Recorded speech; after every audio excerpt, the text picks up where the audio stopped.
రేవంత్ రెడ్డి గారు పచ్చి మోసగాడు.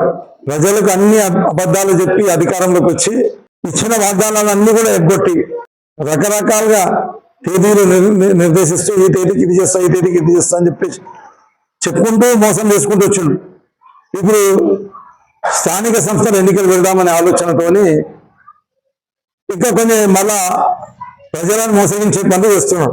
అందులో కొన్ని ఐటమ్స్ రైతు భరోసా ఇస్తామని మొత్తం ఇస్తామని చెప్పేసి 3 సీజన్లో ఈ బాకీ ఉంటే కేవలం 1 సీజన్కి మాత్రమే రైతు భరోసా ఇస్తున్నాం.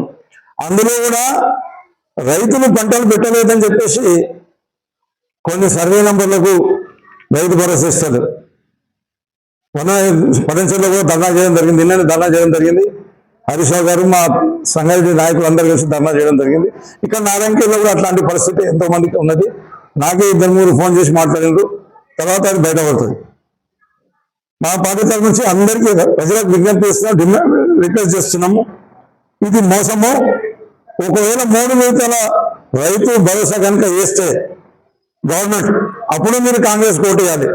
లేకపోతే మాకు మోసం చేసినావు, నువ్వు 1 విడత వేసినావు, ఇంకా 2 విడతలు ఎగ్గొట్టినామని చెప్పేసి కాంగ్రెస్ పార్టీకి బుద్ధి చెప్పాలంటే బీఆర్ఎస్ పార్టీ ఓటు వేయాలని చెప్పేసి విజ్ఞప్తి చేస్తున్నాం. రైతులకు సరిగా కరెంటు వస్తుంది. రైతులకు కావాల్సింది వ్యవసాయానికి నీళ్లు. బీఆర్ఎస్ ప్రభుత్వం శాంక్షన్ చేసిన బసవేశ్వర లిఫ్ట్ ఇరిగేషన్ ప్రాజెక్టు మొత్తం ఆపేశారు. 8 చెరువులు శాంక్షన్ చేసి వాటికి ల్యాండ్ అక్విజిషన్ డబ్బులు అన్ని రిలీజ్ చేసినా అది ఆపేసిండు. రుణమాఫీ విషయంలో కూడా రైతులకు దోకా చేసిండు. ఇట్లా అన్ని రకాల దోకా చేశారు. కొత్తగా ఇందిరమ్మ ఇండ్లు అని చెప్పేసి ఊరికి తిరిగి కొబ్బరికాయ కొడుతారు. ఇక నారాయణఖేడ్లో ఒక ఎమ్మెల్యే లేడు, 4 ఎమ్మెల్యేలు ఉన్నారు. 3 అన్నదమ్ములు, ఎమ్మెల్యే గారి భార్య కలిపితే 4 ఎమ్మెల్యేలు ఉన్నారు. 4 ఎమ్మెల్యేలు రోజు ఒక ఊరికి తిరుగుకుంటా కొబ్బరికాయ కొడుతారు. నేను ఇందిరమ్మ గృహాల లబ్ధిదారులు ఏదైతే వాళ్ళు చెప్తుందో వాళ్ళకి ఎక్కడ కూడా ఎలాంటి శాంక్షన్ ప్రొసీడింగ్ అనేది ఇప్పటి వరకు రిలీజ్ చేయలేదు. గవర్నమెంట్ కలెక్టర్ సంతకం పెట్టు, లేకపోతే ఎంపీడీ సంతకం పెట్టు, అట్లా శాంక్షన్ చేయలేదు. అది పచ్చి మోసం. ఈ ఎలక్షన్ వరకు ఎక్కడన్నా కొంతమంది బేస్మెంట్లు పూర్తి చేసుకుంటే వాళ్ళకు ఒక్కో ₹1,00,000 ఇచ్చి ఆశ పెట్టేసి ఓట్లు వేసుకుందాం, మిగతా వాళ్ళందరూ కూడా మాకు కూడా వస్తాయని ఆశపడి కట్టుకొని మాకు ఓట్లు వేయాలని మాత్రం ఆలోచన చేస్తారు. నేను మిగతా వాళ్ళకి అందరికీ రిక్వెస్ట్ చేస్తున్నా, అందరు కూడా చెప్తున్నా, ఇది కేవలం ఎలక్షన్ వరకే ఒక్కొక్క ₹1,00,000 ఇస్తారు. ఎలక్షన్ తర్వాత ఇందిరమ్మ ఇల్లు కట్టుకుంటే ₹1 కూడా ఇవ్వబోరని చెప్పేసి మీరు అది గుర్తుపెట్టుకోవాలని చెప్పేసి రైతు బంధు ఏదైతే ఆలోచన చేసిందో ఈ ఇందిరమ్మ ఇల్లు కూడా అంతకంటే అధ్వానమైన పరిస్థితి ఉంటుంది. వాళ్ళ ఇల్లు ఇచ్చి పనులు చేసే కార్యక్రమాలు చేస్తారు. పక్కాగా శాంక్షన్ ప్రొసీడింగ్ ఇవ్వమని చెప్పండి.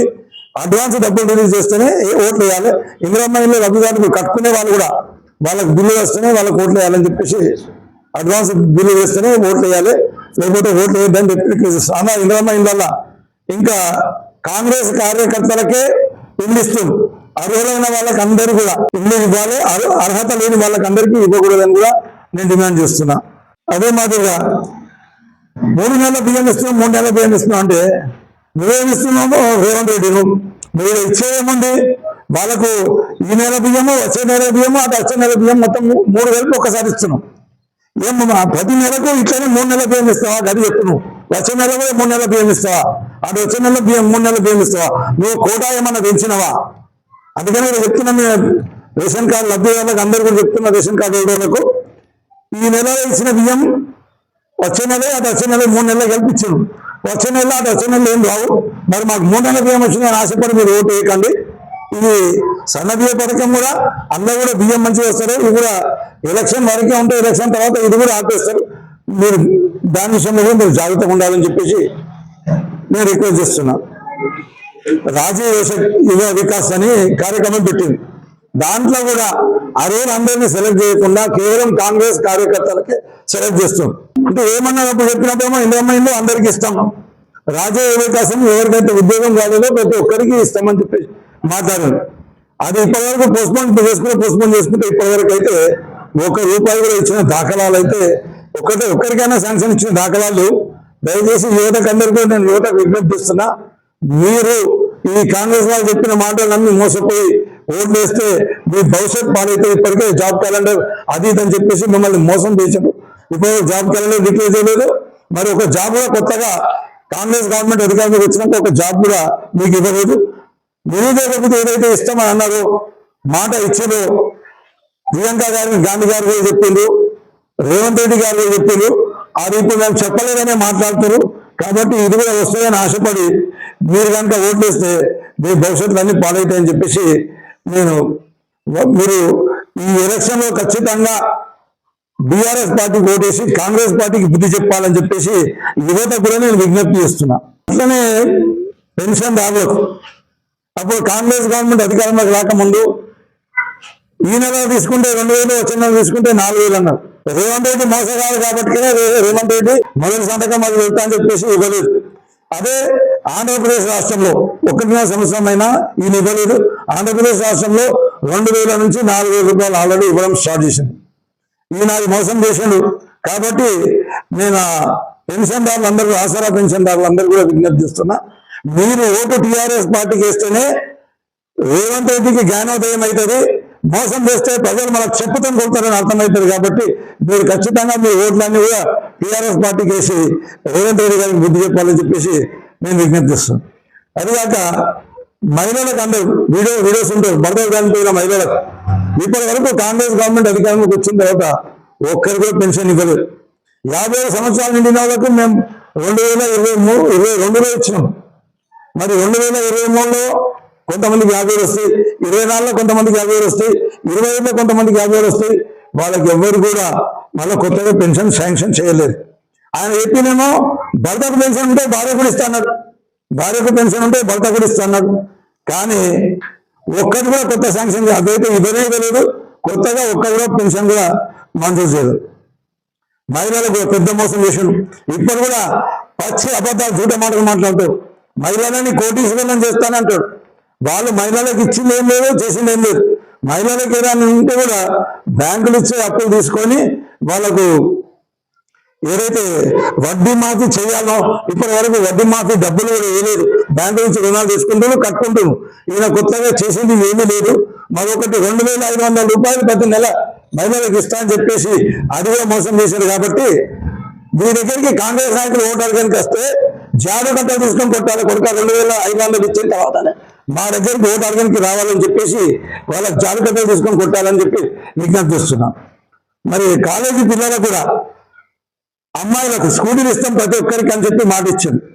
ఇప్పటి వరకు ఎవరికి స్కూటీలు ఇవ్వలేదు. కాబట్టి మీరు కూడా మీ తడాకా ఏముందో అమ్మాయిలు మీరు చూపెట్టాలని, మహిళా శక్తి ఏముందో మీరు చూపెట్టాలని చెప్పేసి మా అమ్మాయిలకు అందరికీ నేను విజ్ఞప్తిస్తున్నాను. ఈ కళ్యాణ లక్ష్మి చెక్కులతో పాటు తులం బంగారం ఇస్తామన్నాం.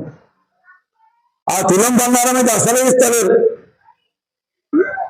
ఈ తెలంగాణ కాంగ్రెస్ గవర్నమెంట్ ఏర్పాటు అయిన తర్వాత కొత్తగా కళ్యాణ లక్ష్మి పెళ్ళైన వాళ్ళకు కళ్యాణ లక్ష్మి చెక్కులు కూడా వస్తలేవు, ఆ తులం బంగారం కూడా వస్తలేదు. అన్ని ఆపేసారు. ఈ ఎలక్షన్ అయిపోతే ఆ కళ్యాణ లక్ష్మి కూడా టోటల్ క్లోజ్ చేస్తారని చెప్పేసి మీరు దయచేసి అర్థం చేసుకోవాలని చెప్పి వాళ్ళకి విజ్ఞప్తిస్తున్నాం. ఇక ఉచిత బస్సు ఇస్తున్నాం, మహిళలకు ఉచిత బస్సు ఇస్తున్నామని ఊరే కొడుతూ ఉన్నారు. ఉచిత బస్సు వల్ల ప్రయోజనం ఎవరికైతుందంటే ఎవరు తిరుగుతారు? రోజు మహిళలంతా బస్సు వల్ల ఎంప్లాయీసే తిరుగుతారు. దానివల్ల ఎంప్లాయీస్కి లాభం అవుతుంది. అంటే ఎంప్లాయీస్కి లాభం చేసుకుంటూ ఈరోజు డీజిల్ ధరలు పెరగలేదు, ఏ ధరలు పెరగలేదు. కానీ ఏం చేసిండ్రు? బస్సు ఛార్జెస్ మాత్రం పెంచారు.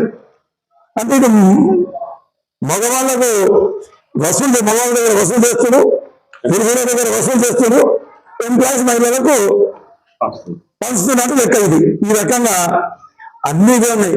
ఇక చివరికి రేవంత్ రెడ్డికి ఏం దొరకలేదు, పబ్లిక్ అందరిలో తిరుగుతుందని వాళ్ళకి అర్థమైపోయింది. కాబట్టి మరి రేవంత్ రెడ్డి గారు ఏం చేస్తున్నారంటే ఏదో రకంగా కేసీఆర్ గారి మీద బుద్ధ వెళ్ళాలి, కేటీఆర్ గారి మీద బుద్ధ వెళ్ళాలి, హరీష్ రావు గారి మీద బుద్ధ వెళ్ళాలి, తద్వారా పబ్లిక్ మీద చేసే పాపాలన్నీ మర్చిపోతారని ఆలోచన చేస్తున్నాం. ఇదంతా కక్ష సాధింపు చర్యలు, బుద్ధ వెళ్ళే కార్యక్రమం. మా నాయకులందరూ కూడా ఆని ముత్యాలు. మీరు ఎన్ని కేసులు పెట్టినా, ఎన్ని తిప్పల పడ్డా చివరికి ముత్యంలాగా బయటకు వస్తారు. కానీ పదకొండేది ఏముండదు. రేవంత్ రెడ్డి ఈ ఎన్నికల్లో తప్పకుండా ప్రజలకు బుద్ధి చెప్తారు.